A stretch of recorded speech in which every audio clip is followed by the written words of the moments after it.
Doctor साहब स्वागत छ। ल हस् धन्यवाद। डाक्टर साहब नेपाली काङ्ग्रेसको प्रतिस्पर्धा यो लोकतन्त्रको सामान्य कुरा हो, प्रतिस्पर्धा भन्ने खालको बुझाइ रहे तापनि एउटै पार्टीमा छ जना पार्टी सभापतिका लागि उम्मेदवारी दिने भनेपछि त यो स्वाभाविकै हो यो कुरा पनि। होइन, अब प्रणाली पद्धति नभएपछि त स्वाभाविक नभए पनि त्यसलाई स्वाभाविक मान्नु पर्यो नि। किनभने छ जना पार्टी सभापतिको मात्रै कुरा छैन, 158 जनाको लागि 538 जनाको प्रतिस्पर्धा छ। ती पनि त मान्छे नै हुन्, काङ्ग्रेसै हुन् र सभापति उम्मेदवारीको लागि पनि हैसियत राख्छन्। मुख्य कुरा चाहिँ कसरी नेतृत्व छनौट गर्ने र मूल्याङ्कनको विधि के हुने भन्ने हो। त्यो नहुने बित्तिकै अब जसले जे गरे पनि भयो नि त, नङ्गा नाचे हजार त्यो हो नि त। यसलाई लोकतन्त्रको सुन्दर अभ्यास भन्छन् काङ्ग्रेसहरू, हो त्यस्तो? अब सुन्दरता केलाई मान्ने भन्ने पनि छ। ब्युटी कन्टेस्टमा चाहिँ भित्री सुन्दरता पनि त्यतिकै महत्त्वपूर्ण हुन्छ भनिन्छ। खालि फिगरलाई मात्रै सुन्दरता मानिँदैन अहिले। अनुहार एकदम लोभलाग्दो आकर्षक हुनसक्छ एज ए होल, तर त्यहाँ पनि त्यो फिगर एज ए होल सबै तल माथि सबैको त्यहाँ चाहिँ लेन्थ ब्रेथ नापिन्छ र त्यसको एग्रिगेट निकालिन्छ उसको फिगरको पनि। खालि अनुहार मात्रै, ब्रेस्ट मात्रै, चेस्ट मात्रै, थाई मात्रै हुँदैन त्यहाँ। त्यो गोरोपना यस्तो पनि हुँदैन त्यो, नत्र त सेतैले सिध्याइहाल्थ्यो नि त। सुन्दरी हुनको लागि गोरी नै हुनुपर्छ भन्ने छैन, कालीहरू पनि सुन्दरी हुन सक्छन्। फेरि अनुहार मात्रै सुन्दर भएर पनि हुँदैन। इनर ब्युटी भनेको चाहिँ त्यो, मतलब बौद्धिकता चाहियो, तीक्ष्णता चाहियो, प्रेजेन्टेसन चाहियो, ल्याङ्ग्वेज चाहियो। बडीको फिगर तल माथि सबै कुराको एग्रिगेट चाहिँ एउटा अङ्ग मात्रै हुन्छ भने जस्तो सुन्दरता कतिलाई जस्तो कुटपिट गरेर, धाँधली गरेर, पैसा खर्च गरेर, तेरो मेरो गरेर पनि जित्यो भने त्यो कसरी प्रजातन्त्रको सुन्दरता भयो त? त्यो त प्रजातन्त्रको कुरूपता भयो। त्यसकारण त्यो सुन्दरतालाई कसरी प्रस्तुत गरिन्छ भन्ने कुरा हो। त्यो कति सुन्दर देखिन्छ मात्रै भन्ने कुरा भएन, त्यो कति सुन्दर छ भन्ने कुरा नि भयो। त्यो भयो भने त्यो प्रजातन्त्रको सुन्दरता हो। जस्तो ट्रम्पलाई हटाइयो, प्रजातन्त्रको सुन्दरताको अर्थ छ। ओलीलाई पनि हटाइयो, त्यो प्रजातन्त्रभित्रको कुरूपता हो। किनभने अदालत पनि प्रजातान्त्रिक प्रणालीमा राज्यको अङ्गभित्र नै मानिन्छ, त्यसलाई प्रयोग गरेर हटाइयो। त्यो त सुन्दर मान्न सकिएन नि त्यसलाई त। परमादेशबाट एउटा निर्वाचित प्रधानमन्त्री हटाउने कुरा, हटाउन त लोकतन्त्रको अङ्गले नै हटायो, तर त्यो अलोकतान्त्रिक हो र त्यो कुरूप हो नि त। त्यो सुन्दरता कसरी भयो त?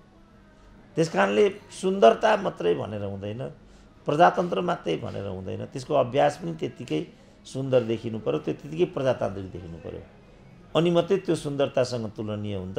होइन भने त्यो खालि एउटा यान्त्रिक हुन्छ, वास्तविक हुँदैन। यो भित्र रामचन्द्रको रुवाबासी छ। रुँदै रुँदै सुन्दरता खोज्दैछु म भन्दै हुनुहुन्छ रामचन्द्रजी। रामचन्द्रजीको रुवाबासी के हो यो बताइदिनुहोस् त, किन रुँदै हुनुहुन्छ उहाँ? त्यो त महाभारतमा जो धृतराष्ट्रकी पत्नीले आफ्ना 100 भाइ छोराहरूको हताहतीको खबर पाएपछि श्रीकृष्णलाई पनि श्राप दिइन्, तैँले पनि यस्तै नौबत बिहोर्नु परोस् भनेर। पछि कृष्णको पनि अप्राकृतिक मृत्यु हुन पुग्यो। कौरव पाण्डव सबै विनष्ट भए त्यहाँ। अब रामचन्द्रले हिजो कृष्णप्रसाद भट्टराईलाई रुवाउनमा काहीँ न काहीँ गलत भूमिका खेलेका थिए। अब अहिले उनी पनि रोएर त्यहाँ जानु पर्यो। गणेशमानले त पहिल्यै भनेका थिए, जसरी म रोएर यहाँ जाँदैछु तेरो पनि भलो हुँदैन बाहुन भनेर। कृष्णप्रसाद त्यहाँबाट रुँदै बाहिरिए।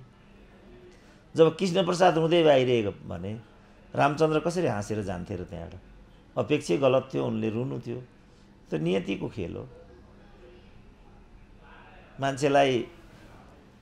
मान्छेले चाहिँ दण्डित गर्न सकेन भने पनि नियतिले दण्डित गरिदिन्छ। आज नियतिले उनलाई दण्डित गरिदियो। त्यसरी हेर्नुपर्छ रामचन्द्रको बहिर्गमनलाई। यी जम्मैले रुनुपर्ने छ ढिलो चाँडो, किन यिनीहरूले कृष्णप्रसादलाई रुवाएका छन्, गणेशमानलाई रुवाएका छन्।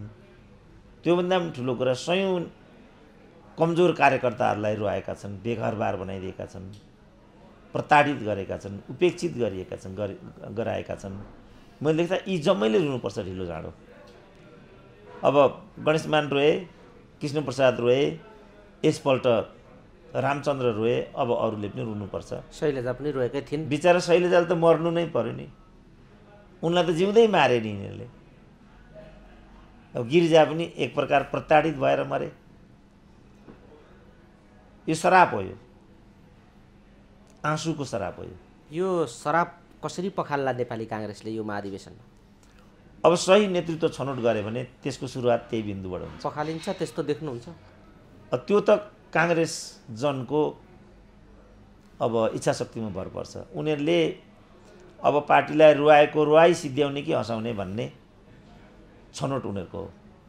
यदि सबै कार्यकर्ताको मुहारमा खुसियाली काङ्ग्रेसले चाहेको हो भने उनीहरूले यो शराबलाई यही महाधिवेशनबाट पखाले पनि हुन्छ। यो शराब पखाल्ने एउटा सुवर्ण अवसर छ काङ्ग्रेसलाई, एकदम राम्रो तर अवसर छ। चित्र चाहिँ त्यति भरपर्दो देखिँदैन। काङ्ग्रेस यो शराब बोकेरै अगाडि बढ्ने जस्तो देखिन्छ भनिराखेका छन् धेरै मानिसहरू। तर यो जुन अदलबदल भएको छ, गुट अदलबदल, घर अदलबदल गर्ने खालको जुन स्थिति देखिएको छ नेताहरूको, त्यसबाट के सङ्केत भइराखेको छ डाक्टर साहब? अब सुँगुरलाई स्वर्ग जाउँ भन्दा फोहोर खान पाइन्छ के भन्छ अरे। अब कोही फोहोर नै रोज्छ भने म के गर्न सक्छु बाबु? यो उनीहरूको छनौट हो, हाम्रो होइन। हामी त यति कुरा भन्छौँ कि तिमीहरूको परिपाटी गलत छ, त्यहाँभित्र वंशवाद छ, परिवारवाद छ, त्यहाँभित्र डनवाद छ, धनवाद छ, गुटबन्दी छ। त्यो त लोकतन्त्रको शुद्ध आचरण होइन नि भन्ने लोकतन्त्र। अनि यस्तो आचरण गर्ने भनेपछि त्यो त दुखान्त हो नि काङ्ग्रेसभित्रको। बाँकी छनौट उनीहरूको, उनीहरू स्वर्ग जाने कि नर्क जाने। मेरो आह्वान छ उनीहरू स्वर्ग जाउन्, होइन हामी नर्कै जान्छु फोहोरै खान्छु भन्छ भने अब त्यो सुँगुरलाई म के गर्न सक्छु? के पनि गर्न सक्छु। डाक्टर साहब यो अलि तितो भएन? तितै भनिदिएको नि त, किनभने उनीहरूले तितोपनाले हामीलाई त गाँजे भने। काङ्ग्रेसी 52-42 काङ्ग्रेसी भनेको त कत्रो पङ्क्ति हो र? 3 करोडलाई त दुःख दिए भने 3 करोडको 4200 भनेको कत्रो सङ्ख्या हो र? सानो सङ्ख्या हो नि।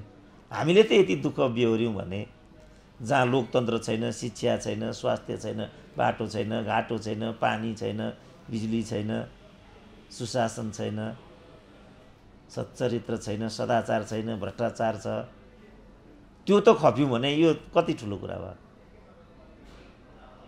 मैले त तौलेर भने र न्याय गरेँ भन्ने लागिरहेछ। अरूले त खुलेआम चोरै भन्न पनि अनि अरूले होइन, उनीहरूले नै अनुमोदन गरे हाम्रो नेतृत्व चोर हो भन्ने कुरा। अनुमोदन गरे, ताली बजाए हो भने। मैले त चोर पनि भनेको छैन, खालि एउटा चित्रबहादुर केसीको उखान तुक्का सापट लिएर नेपाली समाजमा चलेको उखान हालिदिएँ। डाक्टर साहब यो जुन निर्वाचनको प्रतिस्पर्धामा काङ्ग्रेस जनहरू होमिएका छन् प्रतिस्पर्धाका नाममा, कसैले पनि 50% भन्दा माथि यो पुर्याउने स्थिति छैन र दोस्रो पटक निर्वाचन गर्नुपर्ने स्थिति लगभग देखिएको छ भन्ने कुरा छ। त यस्तो खालको अपरिपक्व प्रतिस्पर्धा किन गरेका हुन् काङ्ग्रेसले? होइन, यो त अघि भने नि त, अब मूल्याङ्कनको विधि जस्तो उच्च नेतृत्वले नि ल यो पटक यसरी प्रतिस्पर्धै हुने भयो भने यसरी जाने। जस्तो अहिले संस्थापन इतरको कुरा पनि आइरहेछ, त संस्थापन इतरले चाहिँ उनीहरूकै बिचमा प्रतिस्पर्धा भयो, यता पनि भयो, यसो त उता पनि भयो। त उताले चाहिँ आन्तरिक रूपमा चाहिँ आफूलाई प्रजातान्त्रिक पार्टी भनिसकेपछि प्रजातान्त्रिक विधिबाट चाहिँ निर्वाचनकै तरिकाबाट भए पनि कुनै एक उम्मेदवार खडा गर्नु पर्दैन। त्यही हो नि आन्तरिक लोकतन्त्र भनेको। त उनीहरू लोकतान्त्रिक भन्छन्, लोकतान्त्रिक आचरण र अभ्यासै गर्दैनन्। यो त साह्रै ठुलो विरोधाभास हो नि त लोकतन्त्रको। उनीहरू भन्छन् यही नै सुन्दरता हो, कसरी सुन्दरता भयो? यो त कुरूपता भयो। डाक्टर साहब तपाईँ नेतृत्व बदलिनुपर्छ भन्ने कुरा पनि आवाज दिइराख्नु भएको छ र विशेषतः युवाहरूलाई ठाउँ दियो भने केही हुन्छ कि भन्ने तपाईँको आशा पनि छ, अपेक्षा पनि छ। तर अलिकति आशा गरिएका भनिएका काङ्ग्रेसका युवाहरू विभिन्न गुटमा विभाजित भएर आफू भिडन्तमा उत्रिएका छन् एउटै पदमा।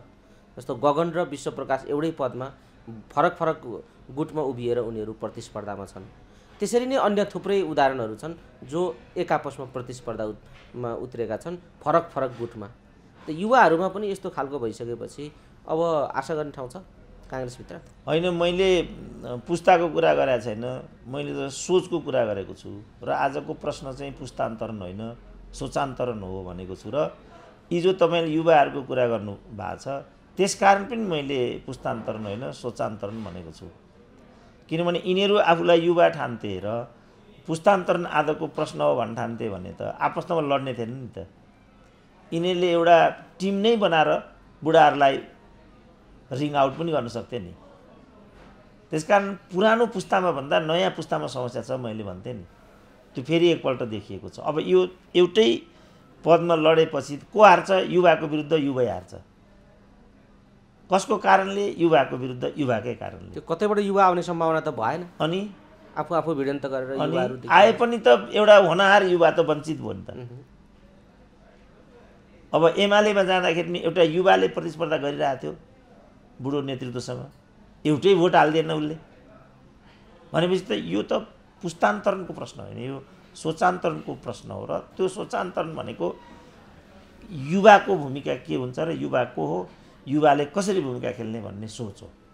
नेपाली काङ्ग्रेसको महाधिवेशनमा ओलीलाई हाउगुजी बनाइएको हो। केपी ओली हाउगुजी भएका हुन् काङ्ग्रेसको महाधिवेशनमा? अब नहुनु पर्ने, किनभने त्यहाँ त राजेन्द्र लिङ्गदेन हाउगुजी भएको देखेँ मैले।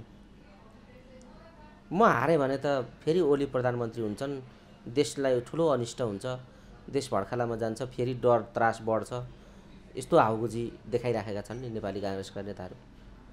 अब त्यो चाहिँ भनेका थिए शेरबहादुरले, ओलीको आतङ्क इत्यादि। मैले देख्दाखेरि आतङ्कको पर्याय त शेरबहादुर आफै हुन्, जसले प्रचण्डको लागि 50 लाखको मूल्य तोकेका थिए। त्यो पुरानो कुरा भयो भन्छन्। अब त्यसो भने त उनी आफै पनि पुरानो हुन्, 5औं चोटि प्रधानमन्त्री हुँदैछन्। उनको कुरा चाहिँ पुरानो, उनको आचरण चाहिँ नयाँ कसरी हुन्छ? विरोधाभास भएन यस्तो? कुरा कहिले पुरानो हुँदैन। पुराना मित्र हुँ भनिदिइसके नि प्रचण्डले, त्यहाँ अनुमोदन भएन यो विषय?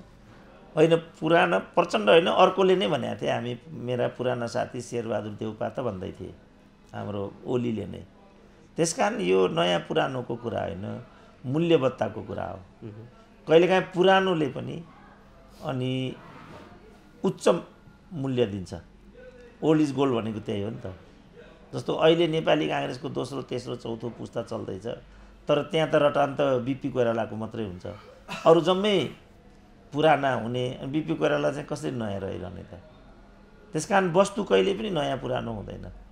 नारायण गोपाललाई एउटा प्रश्न सोधेको थियो कसैले, तपाईँ कस्तो म्युजिक राम्रो मान्नुहुन्छ, पप म्युजिक कि क्लासिकल म्युजिक? नारायण गोपालले कस्तो उत्तर दियो भने सङ्गीत पप र क्लासिकल हुँदैन, तिमी कस्तो पर्सेप्सनबाट सुन्छौ त्यसमा भर पर्छ। कसैलाई पप म्युजिक राम्रो लाग्छ, कसैलाई क्लासिकल म्युजिक राम्रो लाग्छ।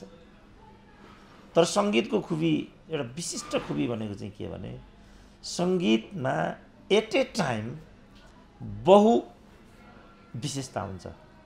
मान्छेलाई रुवाउन पनि सक्छ, मान्छेलाई उचाल्न पनि सक्छ, मान्छेलाई भावुक बनाउन पनि सक्छ,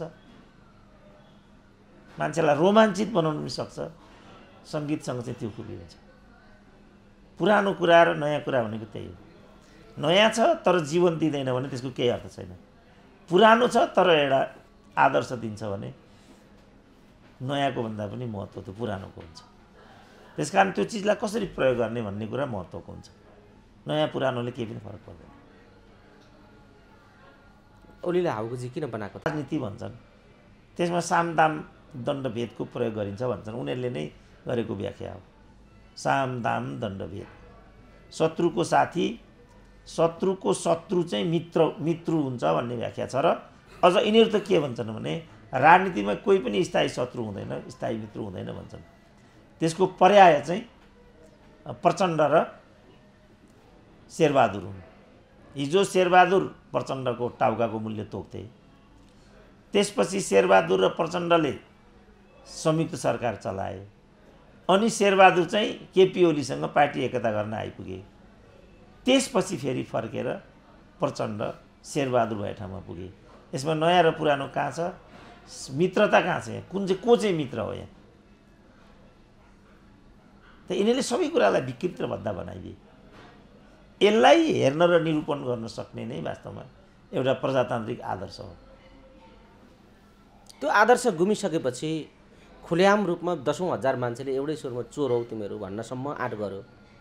चोर त सार्वजनिक गरिदिए, नेपाली काङ्ग्रेसको खुल्ला सभाले चोर सार्वजनिक गर्यो आम रूपमा, तर चोर समाउने कसले भन्ने कुराको प्रश्न आयो अहिले नेपाली राजनीतिमा। यी सार्वजनिक भएका परिचित चोरहरूलाई ठेगुरा ठोक्ने कसले हो डाक्टर साहब? त्यो त इमरान खान हो, अर्को उपाय छैन। कहाँ छ त त्यो म हुँ। कहाँबाट ल्याउने तपाईँलाई? जनताको बिचबाट, जनतामा जाने हो, निर्वाचित गर्ने हो। यो नेतृत्व सबै समस्याको जड हो। यो नेतृत्व रहँदासम्म न ती चोरहरूको निरूपण हुन्छ, न तिनीहरू दण्डित हुन्छन्। भनेकै छ त बाबुरामले, किन माओवादी छोड्यो भन्दा क्यान्टनमेन्टको 20 अरब प्रचण्डले एकलौटी गरे। फेरि तिनै बाबुरामले के भनेको छ भने बुढी गण्डकीको 3-3 अरब 3टा प्रधानमन्त्रीले लुटेको छ, त्यसको प्रमाण मसँग छ। अब प्रकाण्डले भनेको प्रचण्डको 42 अरब युएईमा छ, त्यसलाई अहिले क्रान्तिकारी भाषण मानौँ न, एउटा प्रोपोगेन्डा मानौँ, तर बाबुराम त आधिकारिक व्यक्ति हुन् नि। कसले खाएको छ त बालबटार? बाबुरामले भन्छन्। अनि माधव नेपाल र बाबुराम भट्टराईले खाए बालबटार भन्छन्। अनि ती चोर नभएर को हो त चोर? म हुँ चोर। अनि चोर त सार्वजनिक भए, काङ्ग्रेसको सभाले सार्वजनिक गरिदियो चोर आम रूपमा। हिजो तपाईँले अरू कसैले 1-2जनाले भन्नुहुन्थ्यो होला यिनीहरू बेइमानी गरिरहेछन्, डकैती डालिरहेछन् राज्यको संरचनामाथि भन्दै हुनुहुन्थ्यो होला, तर अहिले चाहिँ आम रूपमा यसलाई मूलधारको स्वर बनाइदियो नेपाली काङ्ग्रेसको जनसभाले। तर चोर समाउने विधि चाहियो क्या नेपाली राजनीतिलाई भन्ने अबको विषय त चोर समाउने कुरा आयो नि डाक्टर साहब। होइन, त्यसै कारण समाउन इमरान चाहिन्छ, तपाईँको स्पष्ट दृष्टिकोण प्रष्ट छ। तर इमरान कसरी पैदा गर्ने? अब यसको दुईटा विधि छ, एउटा कि जनविद्रोह, अर्को जननिर्वाचन। शासक परिवर्तन गर्ने तेस्रो विधि छैन कि जनविद्रोह। कहिलेकाहीँ जनविद्रोहबाट पनि, जस्तो रसाकै शासन प्रणाली पनि जनविद्रोहबाट चाहिँ बदलिएको हो नि त। यो जनविद्रोहको वातावरण सिर्जना गर्ने ल्याकत राख्नुहुन्छ तपाईँले? होइन, त्यो त एकै जनविद्रोह जस्तो 70 वर्षपछि जनविद्रोह भएको हो नि त। रसामा पनि समय लाग्छ भन्ने कुरा हो। त्यो त स्वतः लाग्छ नि। जनतालाई बुझाउँदैछु, अब आउँछन् जनता भन्ने हो। अब इमरान खानले पनि 21 वर्षको लगानी छ नि त। मेरो राजनीतिक रूपमा त वास्तवमा म त अहिले पनि आएको छैन, म त बौद्धिक रूपमा मात्रै आइरहेको छु। बौद्धिकले त एउटा धरातल मात्रै दिन्छ, त्यो धरातललाई सार्थक बनाउने चाहिँ राजनीति हुन्छ।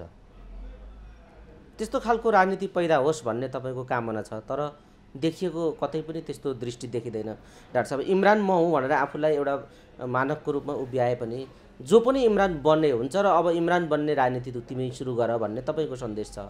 जसले इमरान बने पनि हुन्छ, तर त्यो लाइनमा, त्यो दृष्टिकोणमा तिमीहरू अघि बढ भन्ने एउटा राजनीतिलाई दृष्टि दिइराख्नु भएको छ, बाटो देखाइराख्नु भएको छ। तर इमरान हुन तयार भएको राजनीतिक अभ्यास त देखिँदैन नेपाली समाजमा। नदेख्दासम्म हामी अभिशप्त हुनुपर्छ। सबै परिवर्तनहरू एकैचोटि कहाँ भएर, राणा शासन ढल्न पनि त 104 वर्ष लाग्यो, पञ्चायत ढल्न अर्को 29 वर्ष लाग्यो। कहिलेकाहीँ मात्रै परिवर्तन छिटो हुन्छ, जस्तो ज्ञानेन्द्रको शासन 5 वर्षमा ढल्यो। होइन, ज्ञानेन्द्रको शासन ढालेर गणतन्त्र ल्याइयो, फेरि गणतन्त्र ढालेर ज्ञानेन्द्रको शासन ल्याउनु परिवर्तन हो भन्ने अभ्यासमा गयो नि त समाज र राजनीति। त्यता जाने राजेन्द्र लिङ्गदेनले खुल्याम राजा र हिन्दू राष्ट्र, यो संहिता खारेजी, थोरै संसद प्रधानमन्त्री नहुने, कार्यकारी प्रत्यक्ष निर्वाचित कार्यकारी भनेर राजेन्द्र लिङ्गदेनले त्यत्रो सभाबाट भनिदिए। होइन, त्यो ज्ञानेन्द्रको बाटो हो, मैले भनेको चाहिँ इमरान खानको बाटो हो। उनी चाहिँ त्यो विश्वासका नेता हुन्। यी चोर भएको हुनाले यी चोरलाई दण्डित गर्न ज्ञानेन्द्र चाहियो भनेको। मेरो विचारमा यी चोर हुनमा हाम्रो सहमति छ, किनभने काङ्ग्रेसको सभाले पनि त्यसलाई अनुमोदन गर्यो, उनीहरूको पनि सहमति भयो। दण्डित गर्न के ल्याउने भन्नेमा चाहिँ यो राजेन्द्रको कुरासँग सहमति भएन। अब उनी राजाको बाटो चोर पकड्ने, म इमरानको बाटो चोर पकड्ने, हाम्रो तात्विक रूपमा अलग अलग बाटो भयो। यो त दार्शनिक रूपमा बेग्ला बेग्लै विश्वासको कुरा भयो। तपाईलाई राजनीतिक रूपमा सङ्गठित भएर अघि बढौँ, तपाईँको दृष्टिकोण हामी आत्मसात गरेर अगाडि जान तयार छौँ भनेर कुनै अहिले विद्यमान राजनीतिक पार्टीहरू आयो भने पार्टीमा लाग्न तयार हुनुहुन्छ? होइन, पार्टीमा त म लाग्ने भइनँ, किनभने यी पार्टीमा लाग्नु भनेको यी पार्टीको विचार दर्शन यी पार्टीलाई नेता मानेर अगाडि जाने कुरा भयो।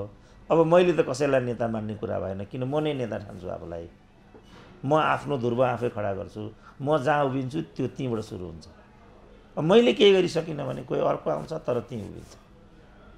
डाक्टर साहब, यो इमरानको दुईटा बाटो भन्दै हुन्थ्यो, एउटा जनविद्रोहको बाटो, अर्को जननिर्वाचनको बाटो। यी दुईटा बाटोबाट इमरान पैदा गर्ने संरचना खोइ त?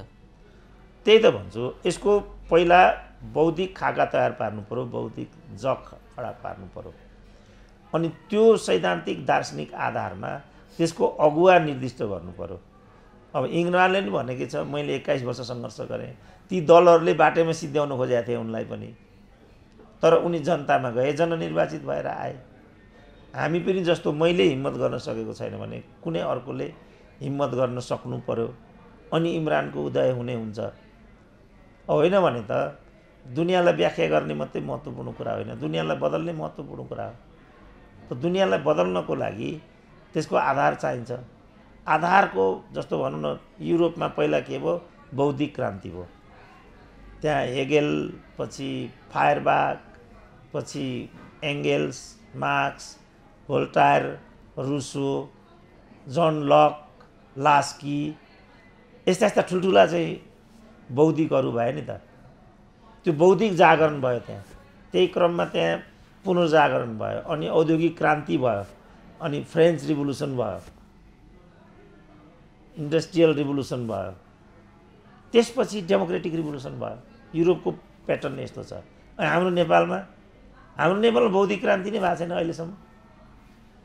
बौद्धिक त पार्टीको झोले छ यहाँको। पार्टीको आधारमा प्रोफेसर हुन्छ नेपालमा, पार्टीका कार्यकर्ताहरू पत्रकार हुन्छन् यहाँ। म त बौद्धिक जागरणमा लागिरहेको छु नि अहिले त। तर युरोपको जागरणलाई नै आधार बनाएर हामीले परिवर्तनको लहर ल्याएका हौँ भन्नेहरू त गर्वका साथ भन्छन् नि त। यिनीहरू पनि त्यही हामी राजनीतिक चरित्रका हौँ। आजको विश्वसँग हाम्रो राजनीति पनि जोडिएको छ। हामी पनि कम छैनौँ, हाम्रो राजनीति पनि कम छैन। हामीले ल्याएको परिवर्तन राजनीतिक परिवर्तन हो कि दायाँ बायाँ कुरा त भइराखेकै छन् नि हाम्रामा पनि। त्यो दायाँ बायाँ मात्रै भयो। जस्तो जर्मनको सिद्धान्त, फ्रान्सको सिद्धान्तलाई कोल्याबोरेट गरेर चाहिँ त्यहाँ राजनीतिक सिद्धान्तहरू बनेका छन्। एक ठाउँबाट मात्रै त्यो भइरहेको छैन। हाम्रो यहाँ चाहिँ पूर्वीय चिन्तनबाट गर्ने कि जस्तो अहिले भारतमा चाहिँ पूर्वीय चिन्तनको कुरा गरिरहेको छ नि बिजेपीले, पुनर्जागरणको कुरा भइरहेछ त्यहाँ। तर ऊ आफै पश्चिमी संयन्त्रको शिकार भइराखेको छ। त्यसैले त सार्थक भएन त त्यहाँ। त्यसकारण मैले भने बौद्धिक क्रान्ति भनेको आफ्नै हुनुपर्छ र आफ्नै जगमा त्यो हुनुपर्छ, र त्यो चाहिँ विकास उन्मुख हुनुपर्छ, त्यो अग्रगामी हुनुपर्छ, त्यो पश्चगामी होइन।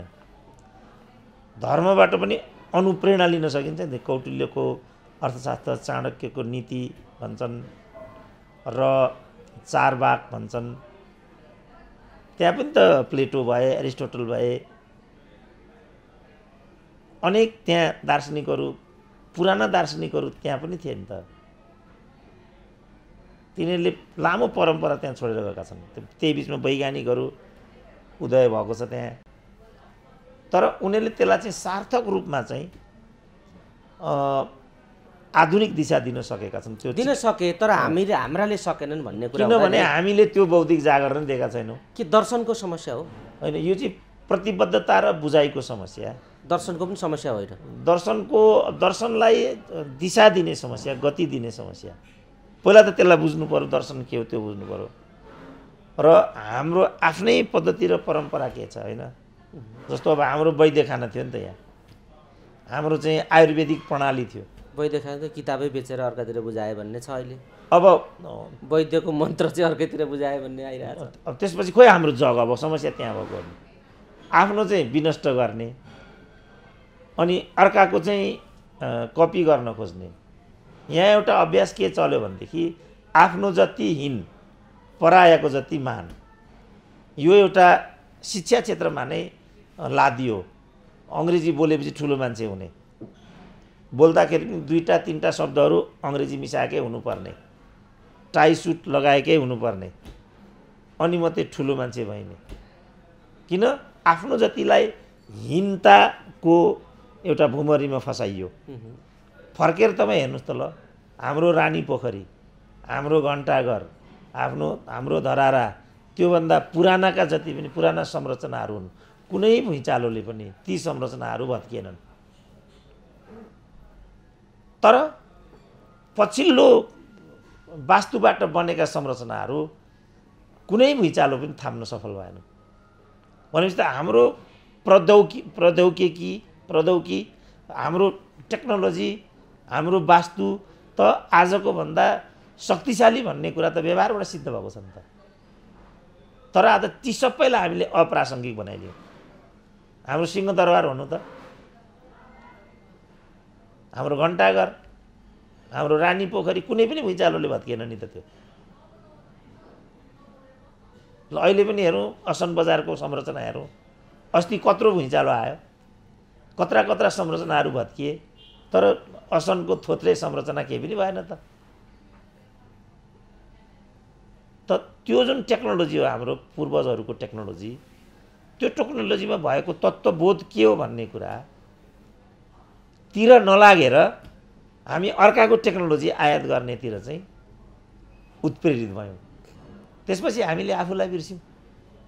जस्तो पृथ्वीनारायण शाहको वार टेक्नोलोजी, पृथ्वीनारायण शाहको युद्ध अभियान, भीमसेन थापाले अङ्ग्रेजको विरुद्धमा लडेको लडाइँ, बहादुर शाहले चाइनिजहरूको विरुद्धमा लडेको लडाइँ, हाम्रा जुन हतियारहरू हुन्, हाम्रो जुन गोलीगट्ठा हो, त्यो हामीले जर्मनीबाट ल्याएको हो र हाम्रो आफ्नै हो नि। अङ्ग्रेजसँग लडाइ होइन हामीले 200 वर्ष अगाडि, रहेछ नि क्षमता। त्यो टेक्नोलोजी खोइ त अहिले। यहाँ जति पनि हाम्रा युद्ध सामग्रीहरू अमेरिकाको बजारमा तस्करहरूले पुर्याइसके भन्ने सुन्छु। पुर्याइसके होइन, पुर्याएर साथकै बेचिसक्यो उहाँ। अनि त्यो थाहा छ त अहिलेको पिँढीलाई? त्यो हतियार कस्तो थियो भन्ने थाहा छ त यिनीहरूलाई? वीरगन धीरगन नेपालमा छैन अहिले। अनि भनेपछि हामी कसरी यस्तो किसिमको तन्डम भएर गयौँ भन्ने यो हो नि त प्रश्न। प्रश्न आचरण नैतिकताकै हो फेरि पनि, होइन डाक्टर साहब? होइन, प्रतिबद्धता सिद्धान्तको होइन, त्यो होइन नैतिकता इत्यादि भन्ने कुरा होइन। नैतिकता आफ्नो हुन्छ, प्रश्न चाहिँ प्रतिबद्धताको। कुनै पनि चिजलाई पहिला बुझ्नु पर्यो, त्यो चिजप्रति कसरी प्रतिबद्ध रहने भन्ने प्रश्न हो। जता फर्किए पनि चोरै चोर देख्ने स्थिति बन्यो डाक्टर साहब। यसको समग्र निचोड यो छोटकरीमा जता फर्किए पनि हाम्रो संरचना ध्वस्त हुनुमा चोर प्रवृत्ति, चोर आचरण र यस्ता खालका चोर किसिमका प्रतिबद्धताहरूले हामीलाई यहाँसम्म ल्याइपुर्यायो भन्ने खालको कुरा त देखियो। सुधार गर्न इमरान भन्ने खालको कुरा पनि तपाईँले राख्नुहुन्छ। तर यसको साङ्गठनिक र राजनीतिक संरचना जग नै हाल्ने कुरामा समस्या भइसकेपछि यो कसरी पैदा होला भन्ने यो अनिर्णयको, अनिश्चयको लामो प्रश्न भयो नि त डाक्टर साहब नेपाली राजनीतिमा, भएन? होइन, अब भन्यो भने जननिर्वाचन र जनविद्रोह भन्ने कुरा मैले गरेँ नि त, होइन? एकछिन निर्वाचनतिर फर्क्यौँ त, परिणाम देला यो प्रणालीले? अब छरछिमेक हेर्दाखेरि त कहिलेकाहीँ दिएको पनि पाइन्छ। भारतकै कुरा गरौँ न, बिजेपी 2 सिटमा थियो, हामीले जान्दा जान्दै निर्वाचनले एउटा परिणाम ल्यायो। त्यसलाई सार्थक बनाउन सकेनन् नरेन्द्र मोदीले, त्यसमा डिबेट गर्न सक्यो। इमरान खानले नै पनि 20-21 वर्षको अभ्यासपछि चाहिँ निर्वाचनबाट एउटा बेग्लै परिणाम ल्याए। जस्तो अब केजरीवालकै कुरा गरौँ न, केजरीवालले भनेको 2टा कुरा मलाई इन्ट्रेस्टिङ लाग्यो। कुनै एउटा प्रदेशको मुख्यमन्त्रीले आफ्नो लागि एउटा प्लेन किन्यो, मैले प्लेन किनिनँ, दिल्लीमा एउटा फ्लाइओभर बनाउनु पर्ने भयो। त्यो फ्लाइओभरको कस्ट चाहिँ युजुअली 3 अरब, मैले त्यसबाट 1 अरब बचाएँ। त्यो प्लेन किनिनँ, त्यहाँबाट 3 अरब बचाएँ। 4 अरब जोडेर चाहिँ मैले दिल्लीका जनतालाई शिक्षा र स्वास्थ्य निःशुल्क गर्ने निर्णय गरेँ। अनि मैले के बिराएँ भन्यो, एउटा सबै एमपी एमएलएहरूले पानी, बिजुली, स्वास्थ्य उपचार निःशुल्क भोग गर्छन्। मैले यही सुविधा दिल्लीका जनतालाई दिएँ, के बिराएँ भनेको छ मैले। कम्युनिजम नै चाहिन्छ भन्ने कुरा त होइन रहेछ नि, प्रचण्डै चाहिन्छ भन्ने कुरा त होइन रहेछ नि त। केजरीवालले पनि दिन सक्दो त्यति कुरा त। इन्ट्रेस्टिङ छ यो कुरा, सुनुन् न नेपालीहरूले पनि। केही गरी म यो ठाउँमा भएँ भने यति कुरा मै ग्यारेन्टी गरिदिन्छु। जस्तो एउटै कुलमानले नेपाललाई लोड सेडिङ मुक्त त गराइदिए नि, हुँदो रहेछ नि त। तर यिनीहरू जम्मै भएर त्यही कुलमानलाई लखेट्नमा किन लागेका होला त? अब नेवानी सिध्याए नि त यिनीहरूले, वीर अस्पताल सिध्याउन आँटे होइन, आधी हुँदै सिद्धिसक्यो त्यो। त्यसकारण यति त जम्मैले बुझ्ने कुरा मैले भनिरहेको छु नि त। मान्छे बुझेर बुझपचाइराखेको छ कि हिम्मत नभएको हो त? यस्तो लाछि नामर्द किन भए मान्छेहरू, नेपालीहरू, नेपाली राजनीतिका कार्यकर्ता नेताहरू नामर्द भएका हुन् सबै? होइन, त्यो चाहिँ अचेतनाले त्यस्तो बनाउँछ। जस्तो मैले चाहिँ गाउँघरमा आजभन्दा 30-35 वर्ष अगाडिको कुरा, एउटा प्रगतिशील पक्षधरको विचार लिएर गाउँघरमा जाँदा कमजोर दलित इत्यादिको बिचमा कुराकानी गर्दाखेरि त्यो वर्गका मान्छेले नै सबैभन्दा बढी यही विचारलाई गाली गरिरहेको म सुन्थेँ। उसका लागि त्यो विचार लिएर गइराखेको छ, ऊ त्यही विचारलाई सबभन्दा बढी दुत्कार्छ। जस्तो महिलाहरूकै कुरा गरौँ न, महिलाहरू चाहिँ छोरी पाउनभन्दा छोरो पाउनमा गौरव गर्छन्, लालायित छन्। र छोरीलाई उचित साधन स्रोत दिनुभन्दा छोरामा साधन स्रोत केन्द्रित गर्नमा उत्प्रेरित हुन्छन्। आफै महिला छन्, किन यस्तो गर्छन् त? अन्धविश्वासले मान्छेलाई यहाँ पुर्याएको हुन्छ। यो ती महिलाहरूलाई दोषित गर्ने विषय होइन। उसको जुन चेतनाको स्तर हुन्छ त्यसले उसलाई त्यहाँ, किन उसलाई स्वर्ग नर्क भनेर हालिदिएको छ। उसलाई स्वर्ग जानुपर्नेछ, स्वर्गको सिँढी चढ्दाखेरि सहारा लिनुपर्नेछ, छोराको छोरी बढाउँदैन। पुरा भ्रम हो। तर यो भ्रमको खेतीको शिकार चाहिँ महिलाहरू नै भइरहेका छन्। किन यस्तो हुन्छ त? समाजमा पनि त्यही कुरा हो। उसका लागि कुनै पनि चिज ल्याइएको छ, उसले त्यसैलाई आफ्नो दुश्मन ठानिरहेको छ। उसको मित्र नै त्यही हो, तर उसको बुझाइमा उसको शत्रु नै त्यही हो। उसँग चेतना भएन। चेतना नभई मान्छेमा जागरुकता आउँदैन, सही दृष्टिकोण पनि भन्दैन। त्यस कारण पहिला चेतना पैदा गराइदिनु पर्यो। अब अहिले यही एमसिसी नै भनौँ न। अब यो एमसिसी कुनै लेमेनले गरायो र? यो जुन पार्टीले यो एमसिसी गरेको त्यही पार्टीको मान्छे सबभन्दा धेरै एमसिसीको विरोध गर्छ। त्यो अबुझ महिला जस्तै हो। त्यो विभागको प्रमुख उही हो, उसैको पार्टीले यो ल्याएको छ, त्यसको विरोधी अभियान गरेर उही हिँड्छ भनेपछि तपाईँहरूलाई के भन्नु? त्यो सम्बन्धी सबैभन्दा धेरै डकुमेन्ट पनि उहीसँग छ। अब तपाईँ यसलाई के भन्नु? तर पनि ऊ गरिराखेकै देखिन्छ। यसैको शिकार समाज भइरहेछ। मेरो लडाइँ यो अभिशप्त समाजलाई त्यो गर्तबाट उठाउने मेरो अभियान यो हो। मलाई नै पदको लागि भनिदियो, जसका लागि म लडिरहेको छु उसले नै मलाई त्यो भनिदियो। यसको त केही पनि दबाई छैन नि। त्यस कारणले आँखा खोल्नु पर्यो। अब हामीले, मेरो चाहिँ त्यो अभियान हो। अब अहिले काङ्ग्रेसको महाधिवेशनको कुरा भइरहेछ नि त।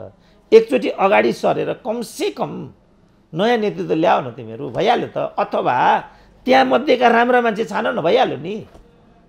जुन म भन्छु नि त, के भने अहिले नै आमूल परिवर्तन सम्भव छैन। सबै प्रतिनिधि बहुमत इमरान खान अहिले नै सम्भव छैन। तर हरेक ठाउँका राम्रा मान्छेलाई अगाडि बढाउन त सकिन्छ नि त।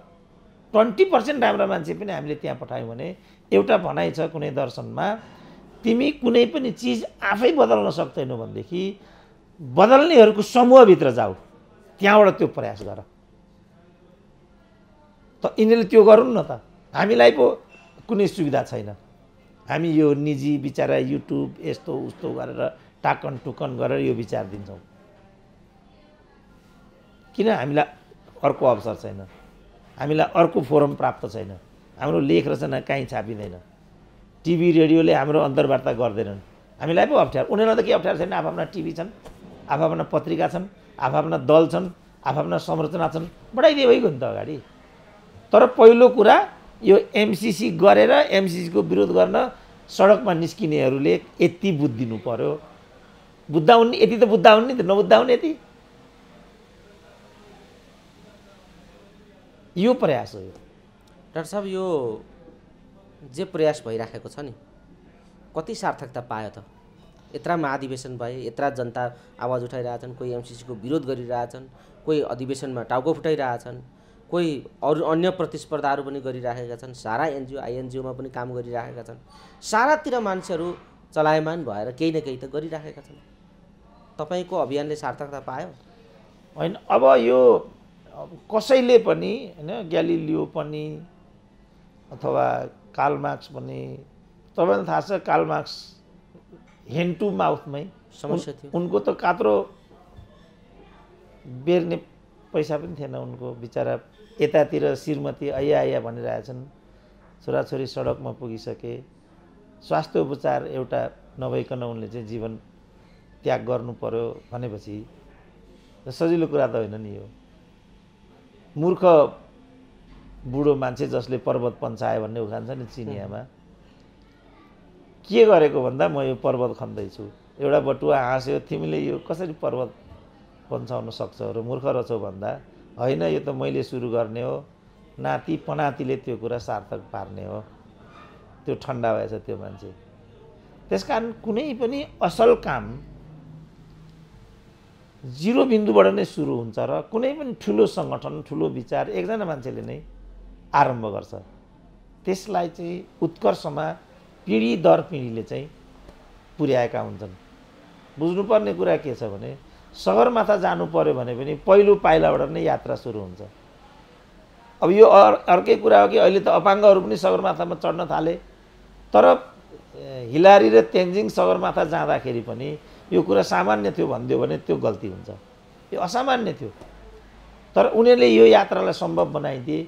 अब अपाङ्गहरूको लागि पनि त्यो सम्भव भयो, तर पहिलो पाइलो त तेन्जिङले नै टेक्यो नि त।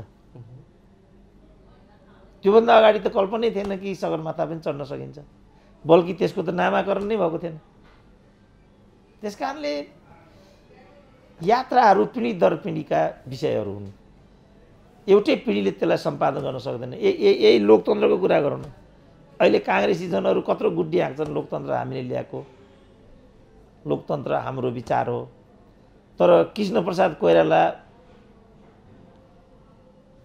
को पालादेखि टङ्कप्रसाद आचार्यहरूले जो जीवन एउटा बलिदानपूर्ण सङ्घर्ष, किन टङ्कप्रसाद पनि बाहुनकै छोरा भएका हुनाले मात्रै फाँसीबाट बचेका हुन्, अन्यथा त मृत्युदण्ड। टङ्कप्रसादको पार्टीमा लागेका 4 शहीद फाँसीमा चढ्नुपर्ने, रामहरि टङ्कप्रसादहरू चाहिँ आजीवन कारावासमा मात्रै पर्ने भने त्यो त स्वाभाविक कुरा थिएन। तर उनीहरू बाँचेका किनभने उनीहरूलाई मार्नु हुँदैन थियो त्यति बेलाको नियमअनुसार, त्यति बेलाको कानुनअनुसार। त त्यो गरिकन आजको परिवर्तन ल्याइदिएका हुन्। तर त्यो बेलादेखि अहिलेसम्म पनि जे गर्छौँ भनेर नेपालमा प्रजातन्त्रको सूत्रपात भयो त्यो अनुसारको आचरण चाहिँ देखिएन। त्यसकारण हामीले नयाँ नयाँ बिपी कोइरालाहरूको खोजी गर्नु परेको। तर अबको युगमा बिपी कोइराला होइन, अबको युगमा त इमरान खान चाहियो। कडी त त्यही हो, तर भिन्न रूपमा। किनभने अहिलेको नेतृत्व नै हाम्रो गरिबी र अविकासको कारक हो भन्ने चाहिँ लगभग स्पष्ट भएर यो नेतृत्वले चाहिँ अब लोकतन्त्रलाई सार्थक बनाउँदैन। 100 वर्ष लाग्छ। एउटा राजेन्द्र लिङ्गदेनले प्रचण्डहरूलाई तिमीहरू चोर हौ भन्नु र काङ्ग्रेसका कार्यकर्ताले त्यसलाई अनुमोदन गर्नु भनेपछि त कत्रो दुखान्त भयो। त्यसकारण यो नेतृत्वबाट चाहिँ लोकतन्त्रलाई सार्थक हुन दिँदैन। यिनीहरू वस्तुतः लोकतन्त्रको आवरणमा लोकतन्त्र विरोधीहरू हुन्। यिनीहरू कम्युनिस्ट आवरणमा कम्युनिस्ट विरोधी। केशवचन्द्र रायमाझीलाई भनेकै यही त हो नि। यिनीहरूले कम्युनिस्ट पार्टीको महासचिव छ, तर दरबारसँग साँठगाँठ गरेर कम्युनिस्ट राजनीति गर्छ। त्यो कस्तो कम्युनिस्ट नेतृत्व होला त? त्यस्तैलाई दरबारिया भनेको यिनीहरूले। अब यिनीहरू चाहिँ को हुन्? अब हामीले प्रश्न उठाउनु पर्यो। जसलाई राजेन्द्र लिङ्गदेनले चोर भने, चोर भन्नु र दरबारिया कम्युनिस्ट भन्नुमा कति फरक छ? सबै लोकतन्त्रका पङ्क्तिहरूलाई चोर र दरबारियामा कति फरक छ? यो प्रश्न आजको ज्वलन्त प्रश्न हो। धन्यवाद डाक्टर साहब। पिँढी दर पिँढीसम्म एउटा रूपान्तरण र समृद्धिका निम्ति, मुलुकको भविष्यका निम्ति, आफ्ना राष्ट्रका समुन्नत सपना र समृद्धिका सपनाहरूका निम्ति लाग्ने र स्वतन्त्रताको एउटा वास्तविक पर्याय के हो भन्ने कुरालाई उभ्याउने कुरामा जुन तपाईँले जग्गा हाल्दै हुनुहुन्छ, यो निरन्तर रहिरहोस्। मुलुकले इमरान पाउनै पर्छ। तपाईँको विचार सार्थक होस्। यो समय र संवादका लागि यहाँलाई धेरै धेरै धन्यवाद। ल हस्, धन्यवाद।